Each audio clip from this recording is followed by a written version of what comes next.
appreciate you being here. Late last night and early today, at my direction, the United States Armed Forces conducted an extraordinary military operation in the capital of Venezuela. Overwhelming American military power, air, land, and sea, was used to launch a spectacular assault.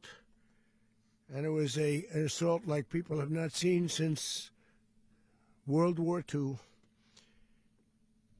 It was a force against a heavily fortified military fortress in the heart of Caracas to bring outlaw dictator Nicolás Maduro to justice. This was one of the most stunning, effective, and powerful displays of American military might and competence in American history.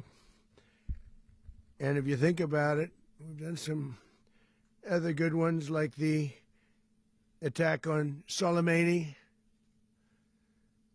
the attack on al-Baghdadi, and the obliteration and decimation of the Iran nuclear sites just recently in an operation known as Midnight Hammer.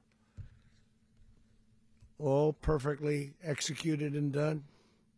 No nation in the world could achieve what America achieved yesterday, or frankly, in just a short period of time. All Venezuelan military capacities were rendered powerless as the men and women of our military, working with U.S. law enforcement, successfully captured Maduro in the dead of night. It was dark. The lights of Caracas were largely turned off due to a certain expertise that we have. It was dark and it was deadly. But captured along with his wife,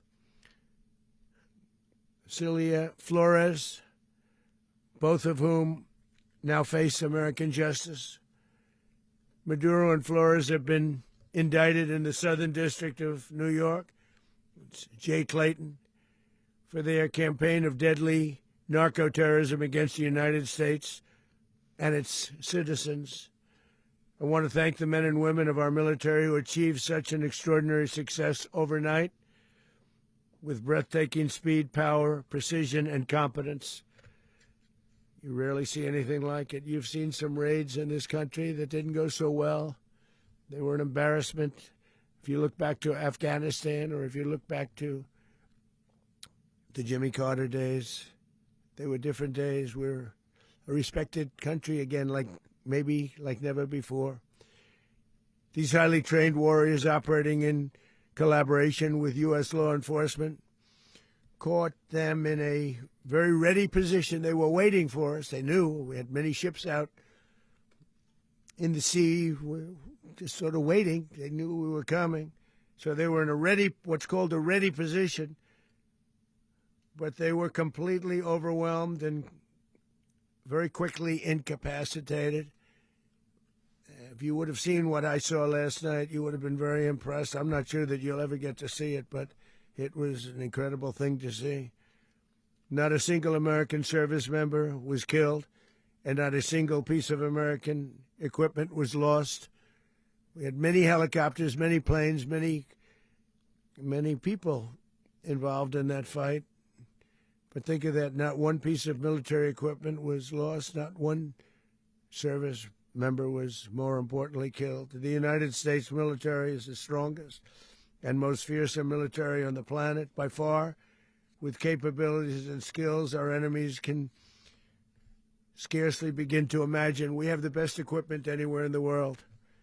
There's no equipment like what we have, and you see that even if you just look at the boats. You know, we've knocked out 97% of the drugs coming in by sea. 90%. Each boat kills on average 25,000 people. We knocked out 97%.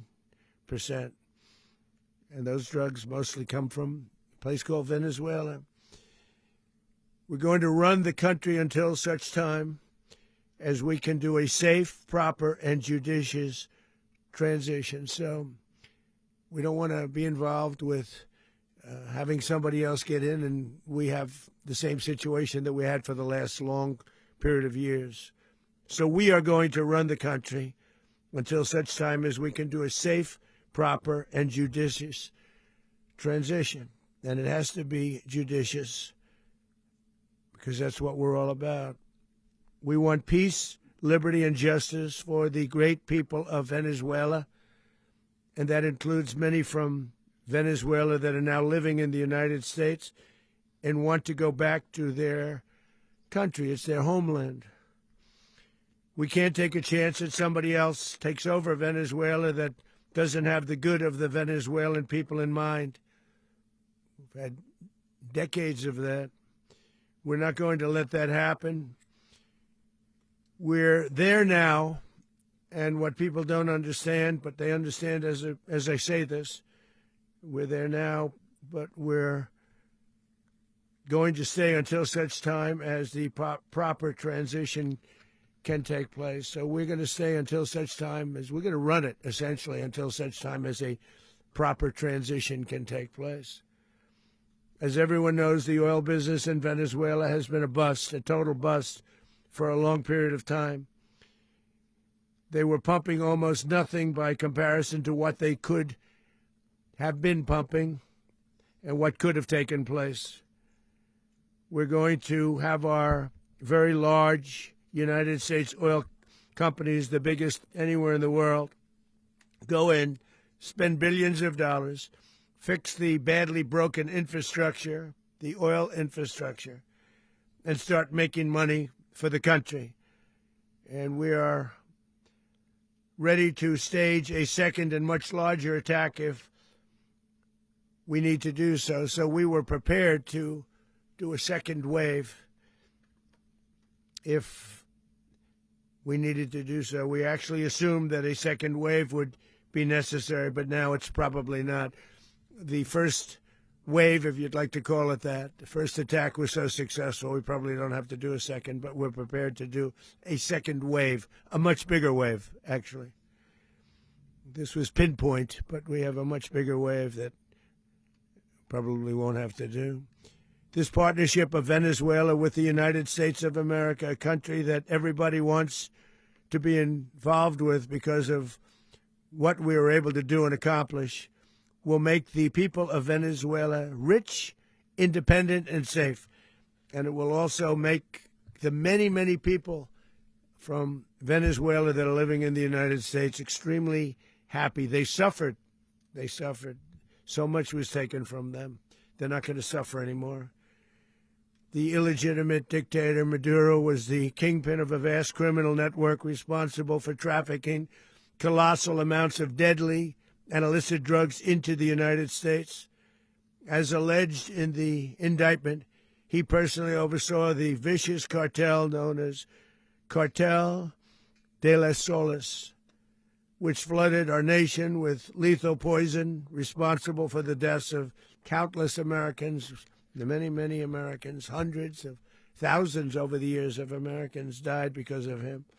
Maduro and his wife will soon face the full might of American justice and stand trial on American soil. Right now, they're on a ship. They'll be heading to, ultimately, New York, and then a decision will be made, I assume, between New York and Miami or Florida.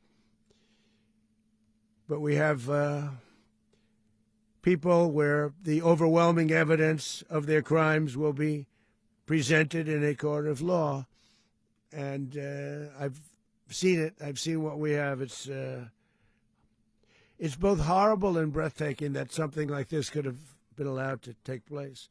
For many years after his term as president of Venezuela expired, Maduro remained in power and waged a ceaseless campaign of violence, terror, and subversion against the United States of America, threatening not only our people, but the stability of the entire region. And you all saw it. In addition to trafficking gigantic amounts of illegal drugs that inflicted untold suffering and human destruction all over the country, all over, in particular the United States. Maduro sent savage and murderous gangs, including the bloodthirsty prison gang, Tren de Aragua, to terrorize American communities nationwide, and he did indeed. They were in Colorado. They took over apartment complexes. They cut the fingers off people if they called police. They were brutal, but they're not so brutal now. And I just have to congratulate our military, Pete and everybody, and our National Guard, because the job that they've done, whether it's in Washington, D.C., where we have a totally safe city, where it was one of the most unsafe cities anywhere in the world, frankly, and now we have no crime in Washington, D.C. We haven't had a killing. We had the terrorist attack a few weeks ago, a little bit of a different kind of a threat, but we haven't had a killing in a long period of time, 6-7 months. We used to have two, on average, 2 a week in Washington, our capital. We don't have that anymore. The restaurants are opening. Everyone's happy. They're going, they're walking their daughters, they're walking their children, their wives. They walk to restaurants. Restaurants are opening all over Washington, D.C. So I want to thank the National Guard. I want to thank our military. And I want to thank law enforcement. Been amazing. And they should do it with more cities. We're doing it, as you know, and we're doing it in Memphis, Tennessee right now, and crime is down. We've just sort of started a few weeks ago, but crime is down now 77%. And the governor of Louisiana called, great person, and he wanted us to help him, as you know, in a certain very nice part of Louisiana. And we have done that. And it was a rough section, and we have crime down. I understand it's down to almost nothing already after 2.5 weeks. New Orleans, it's down to almost nothing, and we've only been there for 2.5 weeks. Can't imagine why governors wouldn't want us to help. We also helped, as you know, in Chicago, and crime went down a little bit there. We did a very small help because we had no working ability with the governor. The governor was a disaster, and the mayor was a disaster, but it knocked down crime. But we're pulling out of there. When they need us, we'll know. You'll know. You'll be writing about it. And likewise, Los Angeles, where we saved Los Angeles early on, where the head of the police department made a statement that if the federal government didn't come in, we would have lost Los Angeles. That's long after the fires. That's when they had the riots in Los Angeles. We did a great job. Got no credit for it whatsoever, but that's okay. It doesn't matter. We don't need the credit. But we'll be pulling out when they need us. They'll call, or we'll go back if we have to. We'll go back. But we did a great job in various cities. But the place that we're very proud of is Washington, D.C., because it's our nation's capital. We took it from being a crime-ridden mess to being one of the safest cities in the country. But the gangs that they sent raped, tortured, and murdered American women and children. They were in all of the cities I mentioned, Tren de Aragua. And they were sent by Maduro to terrorize our people, and now Maduro will never again be able to threaten an American citizen or anybody from Venezuela. There will no longer be threats. For years I've highlighted the stories of those innocent Americans whose lives were so heartlessly robbed by this Venezuelan terrorist organization. Really one of the worst. One of the worst, they say the worst. Americans like 12-year-old Jocelyn Nungary from Houston. Beautiful Jocelyn Nungary, what happened to her? They, as you know, they kidnapped, assaulted, and murdered by Tren de Aragua animals. They murdered Jocelyn and left her dead under the bridge. There was a bridge that will never be the same to so many people after seeing what happened. As I've said many times, the Maduro regime emptied out their prisons, sent their worst and most violent monsters into the United States to steal American lives.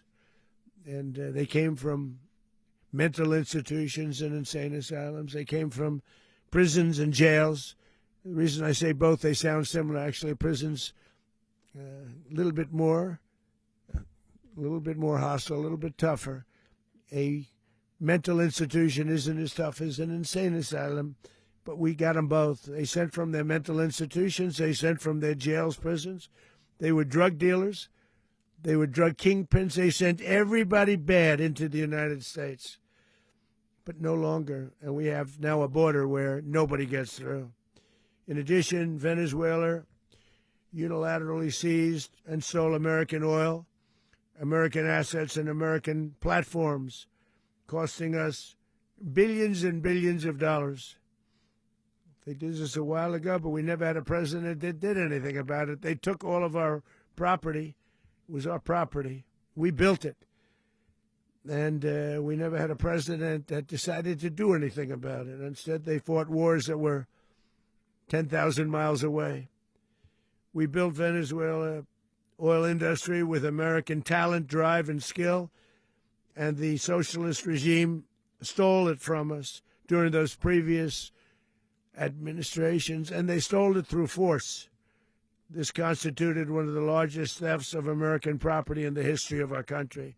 Considered the largest theft of property in the history of our country. Massive oil infrastructure was taken like we were babies, so we didn't do anything about it. I would have done something about it.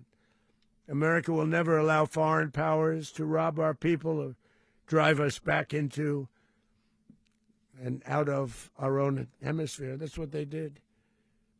Furthermore, under the now deposed dictator Maduro, Venezuela was increasingly hosting foreign adversaries in our region and acquiring menacing offensive weapons that could threaten U.S. interests and lives. And they used those weapons last night. Potentially in league with the cartels operating along our border. All of these actions were in gross violation of the core principles of American foreign policy, dating back more than 2 centuries, and not anymore.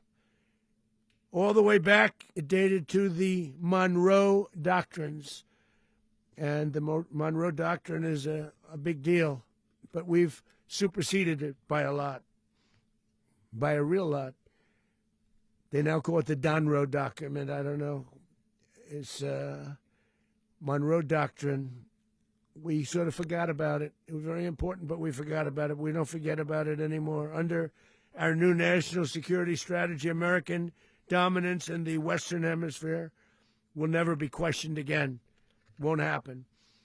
So just in concluding, for decades, other administrations have neglected or even contributed to these growing security threats in the Western Hemisphere.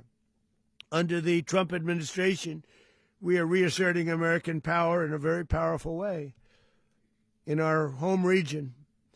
And our home region is very different than it was just a short while ago. The future will be, and we did this in my first term. We had great dominance in my first term, and we have far greater dominance right now. Everyone's coming back to us. The future will be determined by the ability to protect commerce and territory and resources that are core to national security. These are core to our national security.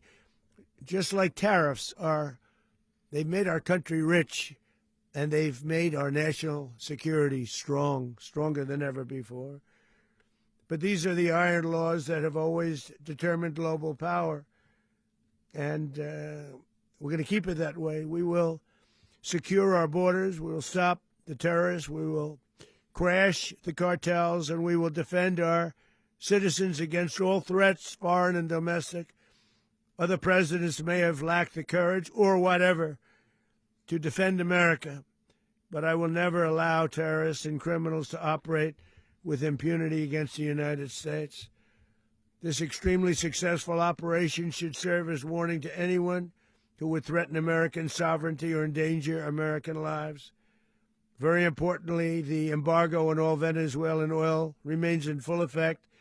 The American Armada remains poised in position, and the United States retains all military options until United States demands have been fully met and fully satisfied. All political and military figures in Venezuela should understand what happened to Maduro can happen to them, and it will happen to them if they aren't just fair, even to their people. The dictator and terrorist Maduro is finally gone in Venezuela. People are free. They're free again. It's been a long time for them, but they're free. America is a safer nation. This morning, it's a prouder nation this morning because it didn't allow this horrible person and this country that was doing very bad things to us. It didn't allow it to happen. And the Western Hemisphere is right now a much safer place to be. So I want to thank everybody for being here. I want to thank General Raisin Kane. He's a fantastic man. I've worked with a lot of generals. I worked with some I didn't like. I worked with some I didn't respect. I worked with some that just weren't good. But this guy is fantastic. I watched last night one of the most precise attacks on sovereignty. I mean, it was an attack for justice. And I'm very proud of him, and I'm very proud of our Secretary of War, Pete Hegseth, who I'm going to ask to say a few words. Thank you very much.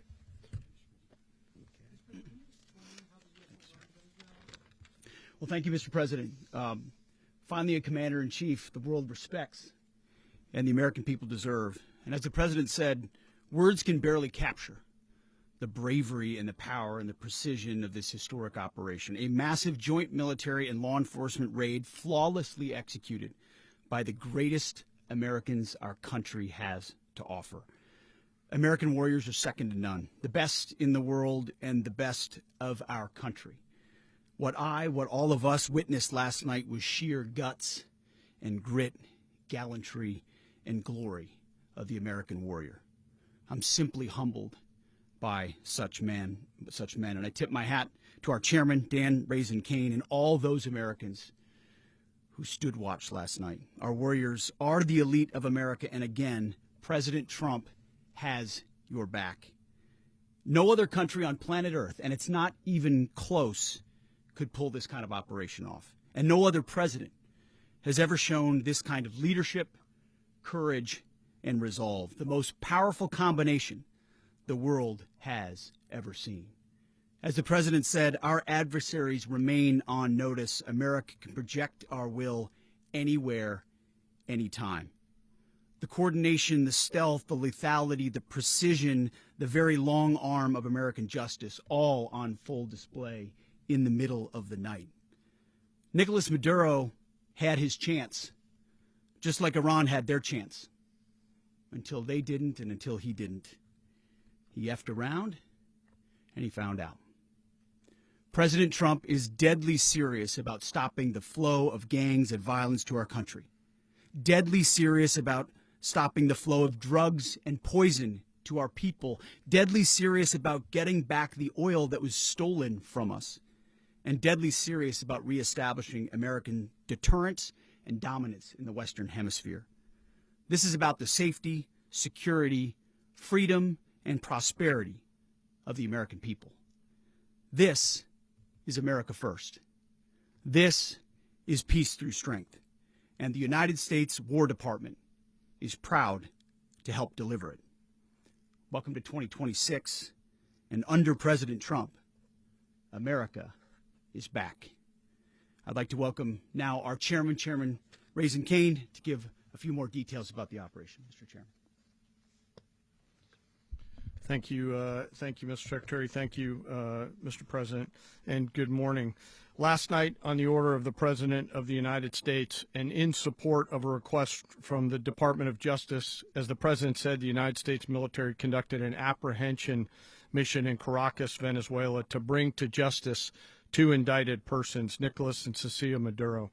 This operation, known as Operation Absolute Resolve, was discreet, precise, and conducted during the darkest hours of January 2nd and was the culmination of months of planning and rehearsal, an operation that, frankly, only the United States military could undertake.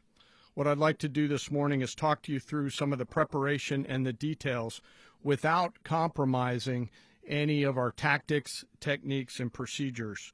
There is always a chance that we'll be tasked to do this type of mission again. Our interagency work began months ago and built on decades of experience of integrating complex air, ground, space, and maritime operations. While the past 2 decades have honed the skills of our special operations forces, this particular mission required every component of our joint force, with soldiers, sailors, airmen, Marines, and Guardians working in unison with our intelligence agency partners and law enforcement teammates in an unprecedented operation.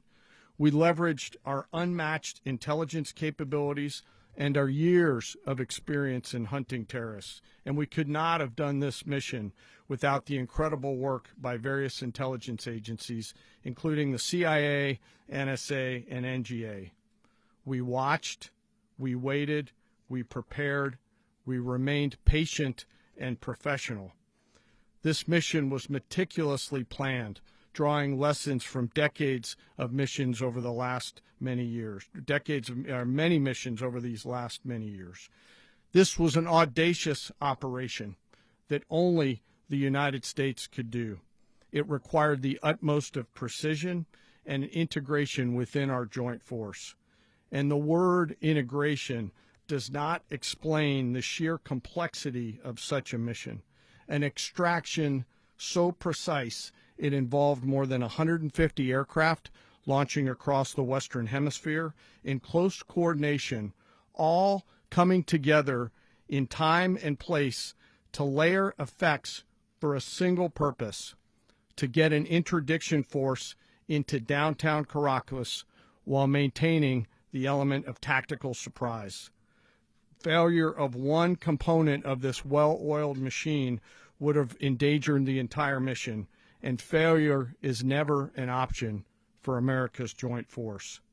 Those in the air over Caracas last night were willing to give their lives for those on the ground and in the helicopters. Let me talk a little bit about the preparation. After months of work by our intelligence teammates to find Maduro and understand how he moved, where he lived, where he traveled, what he ate, what he wore, what were his pets, in early December, our force was set pending a series of aligned events.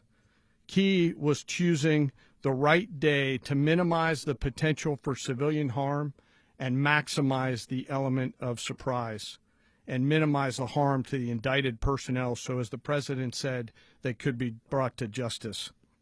And as the President said earlier today, weather in Venezuela is always a factor this time of the year. And over the weeks through Christmas and New Year's, the men and women of the United States military sat ready, patiently waiting for the right triggers to be met and the President to order us into action. Last night, the weather broke just enough, clearing a path that only the most skilled aviators in the world could maneuver through.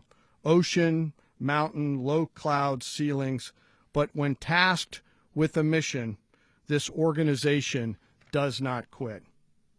At 10:46 p.m. Eastern Time last night, the President ordered the United States military to move forward with this mission. He said to us, and we appreciate it, Mr. President, good luck and Godspeed. And those words were transmitted to the entire joint force.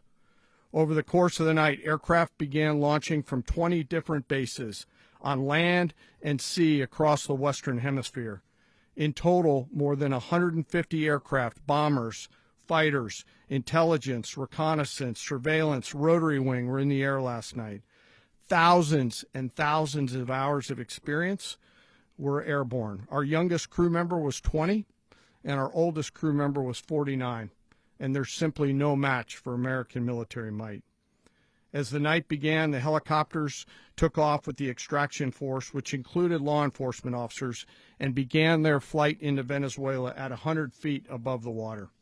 As they approached Venezuelan shores, the United States began layering different effects provided by Spacecom, Cybercom, and other members of the interagency to create a pathway. Overhead, those forces were protected by aircraft from the United States Marines, the United States Navy, the United States Air Force, and the Air National Guard. The force included F-22s, F-35s, F-18s, EA-18s, E-2s, B-1 bombers, and other support aircraft, as well as numerous remotely piloted drones. As the force began to approach Caracas, the Joint Air Component began dismantling and disabling the air defense systems in Venezuela, employing weapons to ensure the safe passage of the helicopters into the target area. The goal of our air component is, was, and always will be to protect the helicopters and the ground force and get them to the target and get them home. As the force crossed the last point of high terrain where they'd been hiding in the clutter, we assessed that we had maintained totally the element of surprise.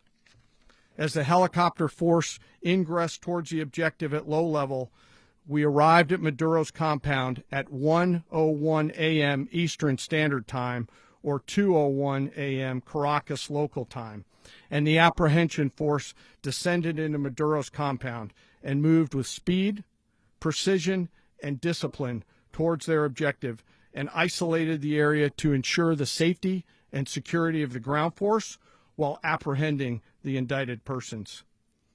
On arrival into the target area, the helicopters came under fire, and they replied with that fire with overwhelming force in self-defense. One of our aircraft was hit but remained flyable, and as the President said earlier today, all of our aircraft came home, and that aircraft remained flyable during the rest of the mission. As the operation unfolded at the compound, our air and ground intelligence teams provided real-time updates to the ground force, ensuring those forces could safely navigate the complex environment without unnecessary risk. The force remained protected by overhead tactical aviation.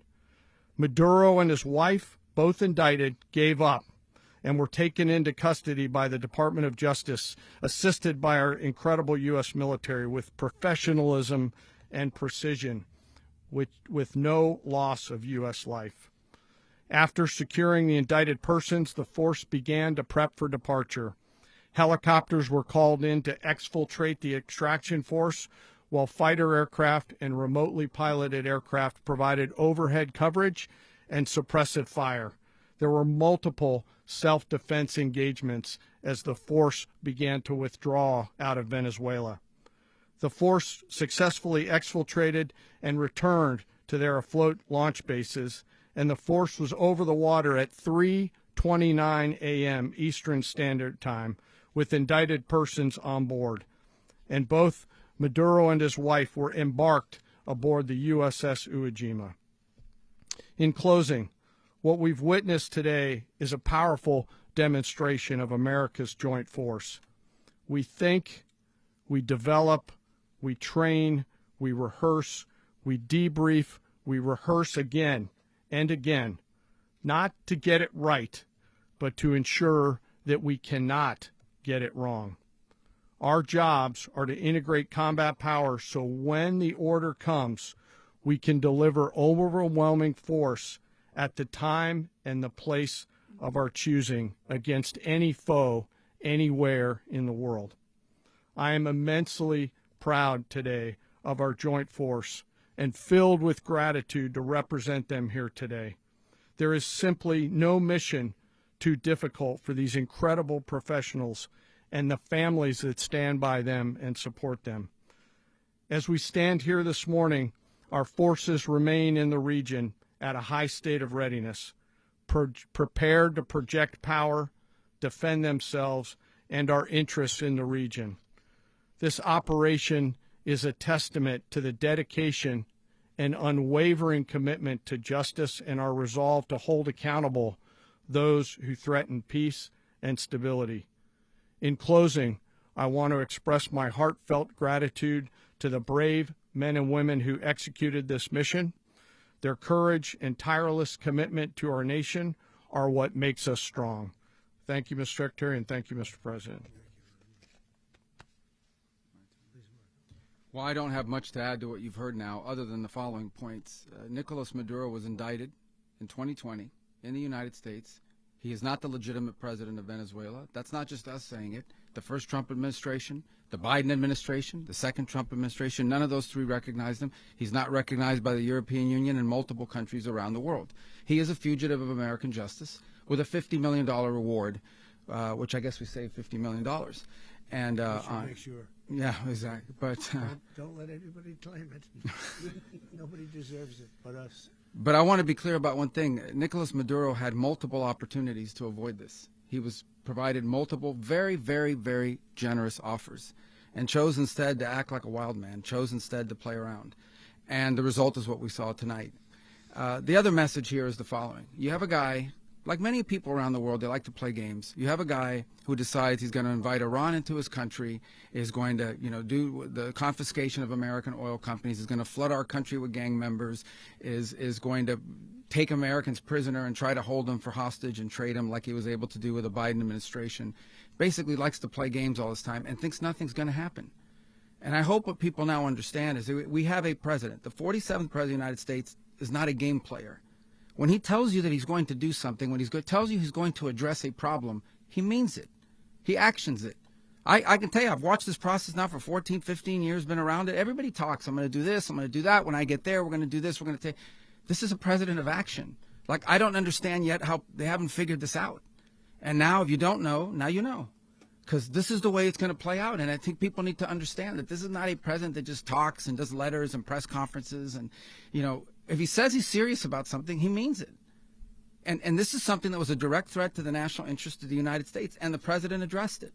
There's a president of peace, by the way. I told you what I just said earlier. This guy had multiple opportunities to find his way somewhere else and figure out another. He could have been living somewhere else right now, very happy. But instead, he wanted to play big boy. And so now, he's got other sets of problems on his hands. And but I think the message here should be for the world. Look, the president doesn't go out looking for people to pick fights with. He's not generally wants to get along with everybody. We'll talk and meet with anybody. But don't play games. Don't play games with this president's in office because it's not going to turn out well. And so I hope that, I guess that lesson was learned last night, and we hope it'll be instructive moving forward. Is that a message for Cuba, Mr. President?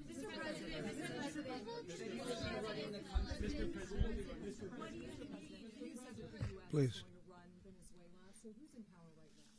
Well, we're going to be running it with a group, and we're going to make sure it's run properly. We're going to rebuild the oil infrastructure, which will cost billions of dollars. It'll be paid for by the oil companies directly. They will be reimbursed for what they're doing, but that's going to be paid. And we're going to get the oil flowing the way it should be. As you know, it was just a minor flow. It was actually a minor flow for what they have. But we're going to run it properly, and we're going to make sure the people of Venezuela are taken care of. We're going to make sure the people that were forced out of Venezuela by this thug are also taken care of.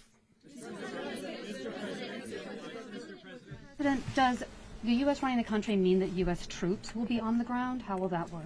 Well, they always say boots on the ground. So we're not afraid of boots on the ground if we have to have. We had boots on the ground last night at a very high level, actually. We're not afraid of it. We don't mind saying it. But we're going to make sure that that country is run properly. We're not doing this in vain. This is a very dangerous attack. This is an attack that could have gone very, very badly. Could have gone very badly. We could have lost a lot of people last night. We could have lost a lot of dignity. We could have lost a lot of equipment. The equipment is less important, but we could have lost a lot. And we're going to make sure that this is proper. We're there now. We're ready to go again if we have to. We're going to run the country right. It's going to be run very judiciously, very fairly. It's going to make a lot of money. We're going to give money to the people. We're going to reimburse people that were taken advantage of. We're going to take care of everybody. It's very important. We couldn't let them get away with it. They stole our oil. We built that whole industry there, and they just took it over like we were nothing. And we had a president that decided not to do anything about it.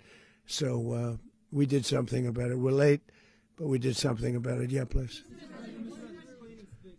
Mechanism by which you're going to run the country? Are you going to designate a U.S. official to coordinate? Yes.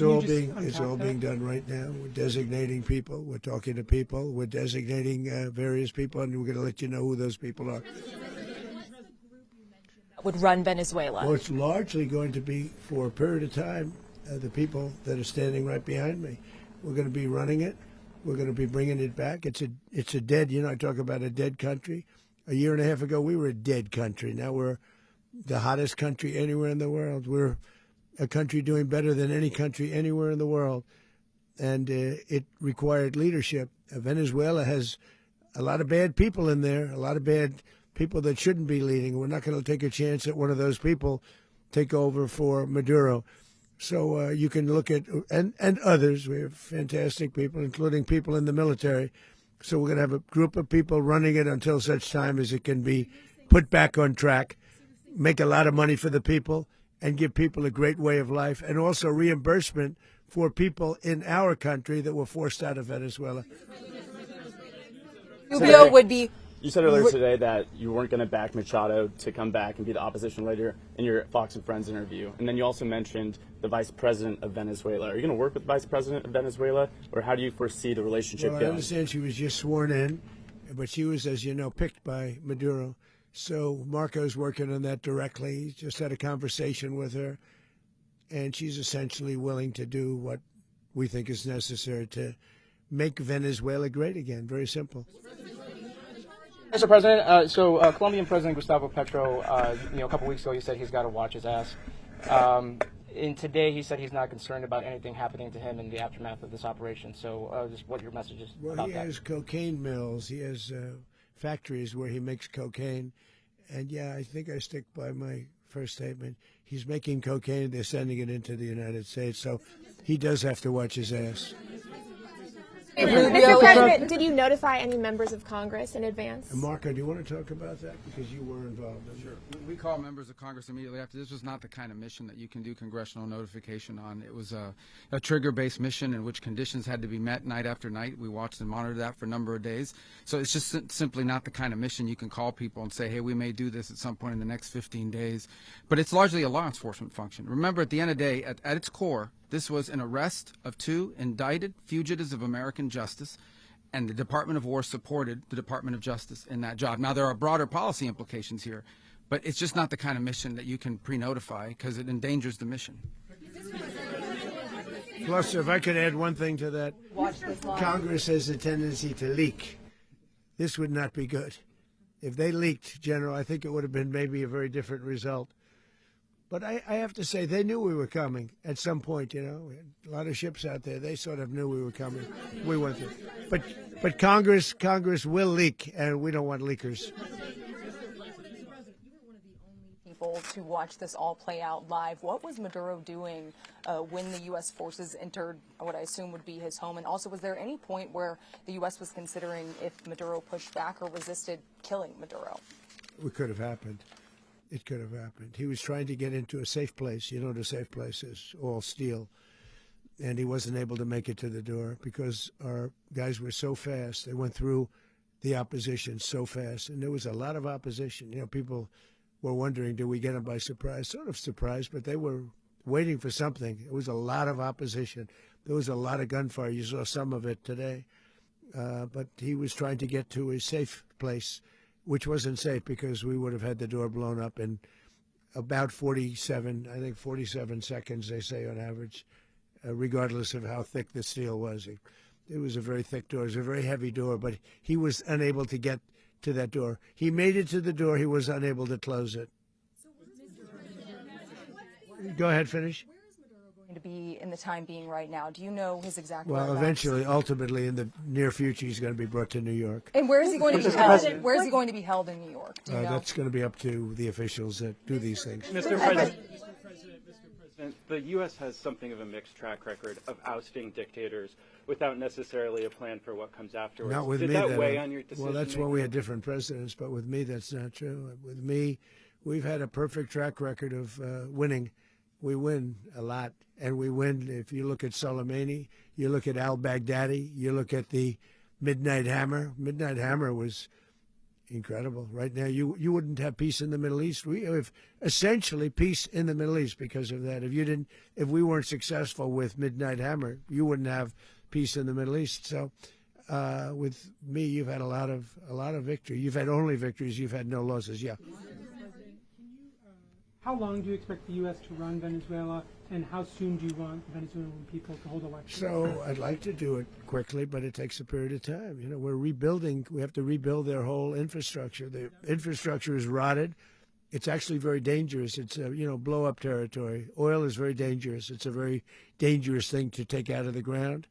can kill a lot of people. It has killed a lot of people doing just that. The infrastructure is old. It's rotted. Much of it is stuff that we put there 25 years ago, and we're going to be replacing it. And we're going to take a lot of money out so that we can take care of the country. Yeah. Are you saying that Secretary Rubio and Mr. President, China, Russia, and Iran have interests in Venezuela. How does this operation affect your relationships with them when it comes to the oil and China drugs? and Russia, Russia when we get things straightened out. But in terms of other countries that want oil, we're in the oil business. We're going to sell it to them. We're not going to say we're not going to give it. In other words, we'll be selling oil probably in much larger doses because they couldn't produce very much because their infrastructure was so bad. So we'll be selling large amounts of oil to other countries, many of whom are using it now, but I would say many more will come. Are you saying, Mr. President, are you saying that, Mr. President, are you saying that, Mr. President, thank you. What is your message to the people of Venezuela today? Of course, the civilian population specifically, they have a lot of questions. What is your message to the people of Venezuela? That you're going to have peace, justice. You're going to have some of the riches that you should have had for a long period of time. It was stolen from you.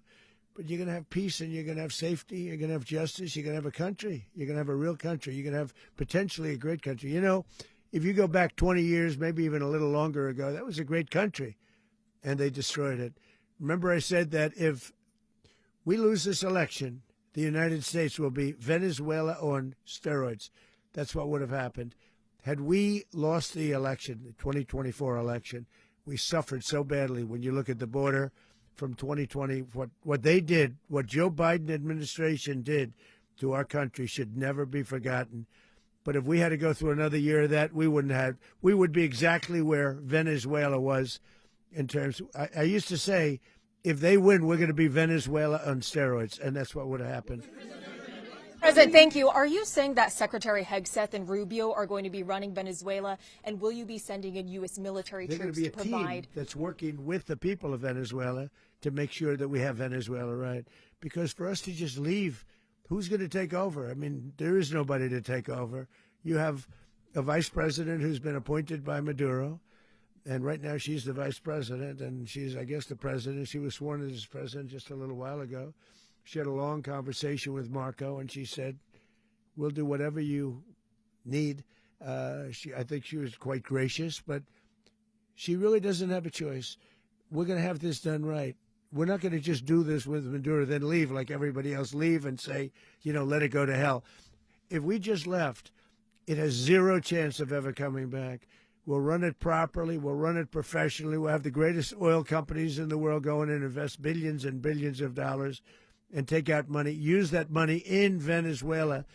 And the biggest beneficiary are going to be the people of Venezuela. And also, I can't stress this strongly enough, the people that got thrown out of Venezuela that are now in the United States. And frankly, some want to stay and some probably want to go back. Yeah. The country, and were any of the detained Americans? Well, right now they're very protected because nobody's going to mess with us. They're very protected. The people of, and we let them know that you better not touch one of them.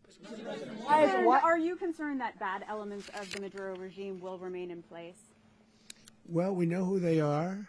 We're on them, and they're acting much differently now than they would have acted 2 days ago. Okay, wait, behind you, please. Mr. President, why is running a country in South America America first? Well, I think it is because we want to surround ourselves with good neighbors. We want to surround ourselves with stability. We want to surround ourselves with energy. We have tremendous energy in that country. It's very important that we protect it. We need that for ourselves. We need that for the world. And we want to make sure we can protect it. Yes, sir. Please, go ahead. Yeah, is there a message here for Cuba and Diaz-Canel? Well, Cuba is an interesting case. Cuba is, not doing very well right now. That system has not been a very good one for Cuba. The people there have suffered for many, many years. And I think Cuba is going to be something we'll end up talking about because Cuba is a failing nation right now, very badly failing nation. And we want to help the people. It's very similar in the sense that we want to help the people in Cuba, but we want to also help the people that were forced out of Cuba and living in this country. Do you want to say something about that, Marco, please? Well, I mean, I just gave you a statement a few minutes ago about when the president speaks, you should take him seriously. So suffice it to say, Cuba is a disaster. It's run by incompetent, senile men, and in some cases, not senile but incompetent nonetheless. It has no economy. It's in total collapse. And by the way, they were, all of the guards that helped protect Maduro. This is well known. Their whole spy agency, all that were full of Cubans. I mean, it's amazing. This poor island took over Venezuela in some cases. One of the biggest problems the Venezuelans have is they have to declare independence from Cuba that tried to basically colonize it from a security standpoint. So, yeah, look, if I lived in Havana and I was in the government, I'd be concerned, at least a little bit. Cutting off the oil flow to Cuba from Venezuela? Well, the president already announced a week ago that anything that's sanctioned, it's sanctioned oil, it's not going to be allowed to get there. So that's a pre-existing. The answer is yes. Yes. Opposition leader Machado, and have you been in contact with her? No, we haven't. No, we haven't. Mr. President. Mr. President, on Monday. Oh, I think it would be very tough for her to be the leader. She doesn't have the support within or the respect within the country. She's a very nice woman, but she doesn't have the respect to be the Mr. leader. President, is it possible that the U.S. ends up administrating Venezuela for years? Well, it won't cost us anything because the money coming out of the ground is very substantial, so it's not going to cost us anything. We want safety there. We want to be surrounded by countries that aren't housing all of our enemies all over the world. That's what was happening, and you don't want to have that. But we're going to be rebuilding, and we're not spending money. The oil companies are going to go in. They're going to spend money. We're going to take back the oil that, frankly, we should have taken back a long time ago. A lot of money is coming out of the ground. We're going to get reimbursed for all of that. We're going to get reimbursed for everything that we spend. So it's going to be a very important. This is a very big evening that took place last night. We have to be surrounded by safe, secure countries, and we also have to have energy. Very important. We have to have energy that's real energy, not where they're getting 4% and 5% of the energy out of the ground. You take a look. It was such a disaster. So what's going to happen with Venezuela, I think, over the next period of a year is going to be a great thing, and the people of Venezuela will be the biggest beneficiaries. Going to send in U.S. military. Mr. President, thank you. What did you last speak to Maduro about when you spoke? And is the Well, US I don't want to get at war into with the Venezuela? conversations, but I did have conversations with him, and I said, you got to surrender. And I actually thought he was pretty close to doing so, but now he wished he did, yeah. You said that Maduro is responsible for drug trafficking. You recently pardoned the former president of Honduras who was convicted of many drug trafficking. Can you explain how these two situations are different? And would you ever pardon Maduro? I endorsed, as you know, the winning president, the man who won in Honduras. I endorsed the man who won in Chile. I endorsed the man who won in Argentina. And we are doing very well with that whole group. What the man that I pardoned was, if you could equate it to us, he was treated like the Biden administration treated a man named Trump. That didn't work out too well for them. This was a man who was persecuted very unfairly. He was the head of the country. He was persecuted very unfairly. And there are a number of them. And we felt that it was a very unfair situation that happened to him.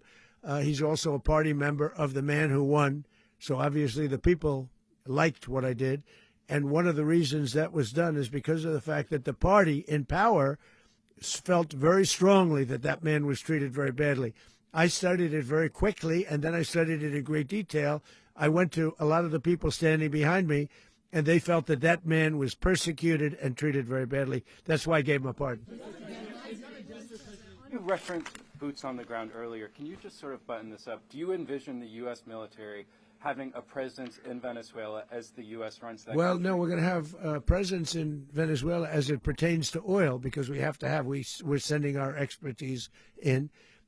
So you may need something, not very much. But no, we're going to be taking out a tremendous amount of wealth out of the ground, and that wealth is going to the people of Venezuela and people from outside of Venezuela that used to be in Venezuela.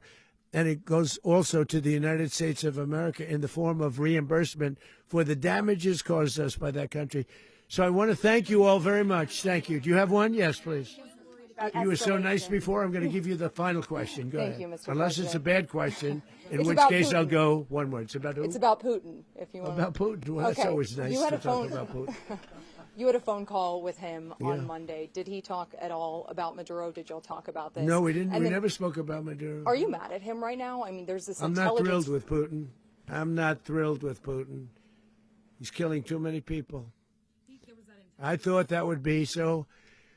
I settled 8 1/4 war. You know what the 1/4 was? Thailand and Cambodia. I did it again. They broke out, and I did it in about 5 hours, and I settled it. I'm giving myself 1/4, so I'm up to now 8 1/4. In other words, I settled the war, but then they broke out. They had a pretty bad breakout over the last 4 days. I got them to go back to peace, so I only give 1/4. I thought the easiest one would be, one of the easier ones would be Russia, Ukraine. It's not, and they both have done some pretty bad things. And look, that's Biden's war. That's not my war.